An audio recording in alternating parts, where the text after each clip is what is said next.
Bonjour et bienvenue au podcast minier. C'est ici que vous allez découvrir les acteurs de l'industrie minière, mais aussi les enjeux et les défis auxquels ils font face quotidiennement. Ce qu'on va découvrir à travers les épisodes, c'est vraiment des hommes et des femmes qui sont passionnés par leur industrie. Je serai votre hôte, Manon Rouillé, fondatrice de Rouillé Stratégie Marketing. C'est le tout premier podcast aujourd'hui et nous avons décidé de vous mettre en contexte et de vous expliquer le pourquoi du podcast minier et ce qui s'en vient.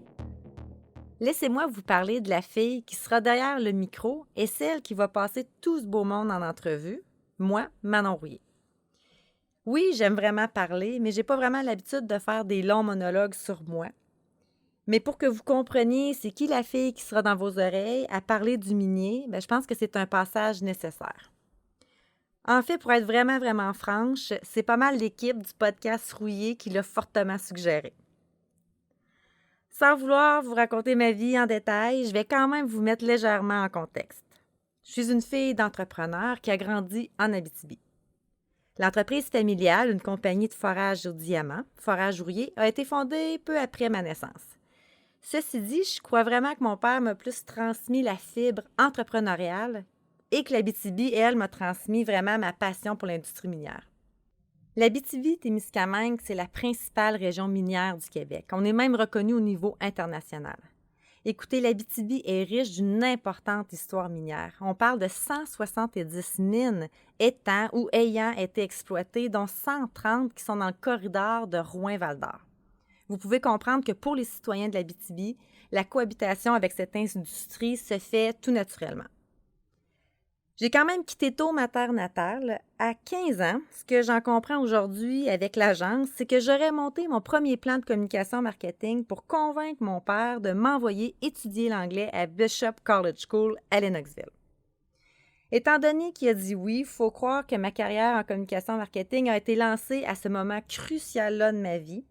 Puis c'est sûrement aussi comme ça que j'ai gradué de l'Université d'Ottawa en communication et en relations publiques. Aujourd'hui, je suis super fière de dire que j'habite la ville de Québec depuis plus de 25 ans et c'est en 2009, après la naissance de ma deuxième fille, que j'ai décidé de créer mon agence de marketing et de communication.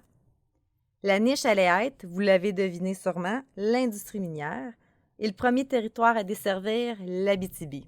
Je reviens chez nous, comme dirait Boum Desjardins.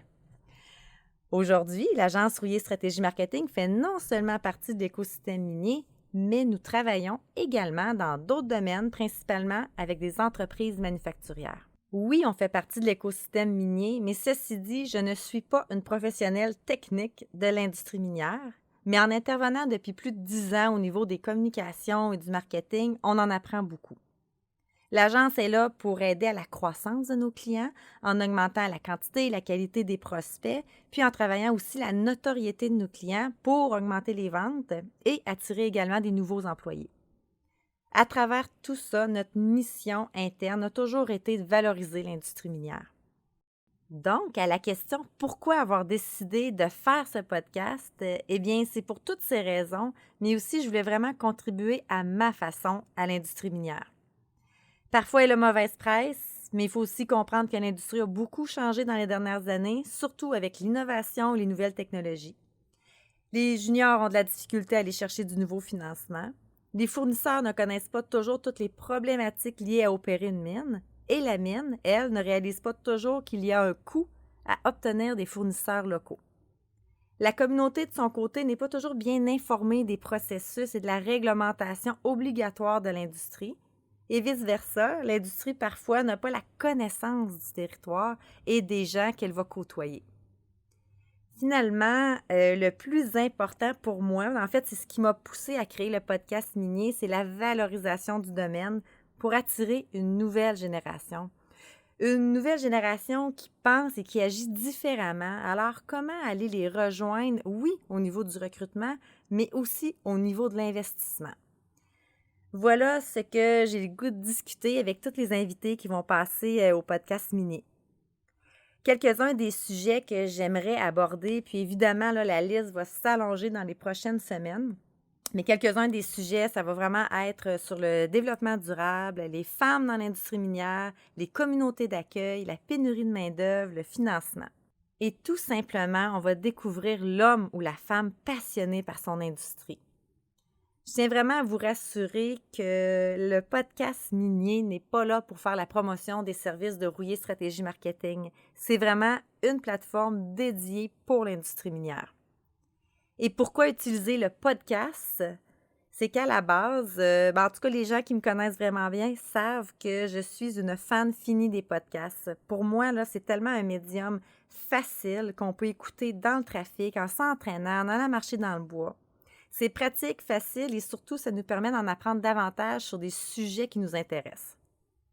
Alors, suivez les réseaux sociaux de Rouillé Stratégie Marketing pour savoir quand un nouveau podcast sera en ligne. Et si vous voulez soit participer, vous avez des questions, vous aimeriez avoir certains invités au podcast, je vous invite fortement à entrer en contact avec moi sur LinkedIn, Manon Rouillé. Bonne écoute et si vous aimez le podcast, vous pourriez vous aussi contribuer à l'industrie minière en partageant les épisodes.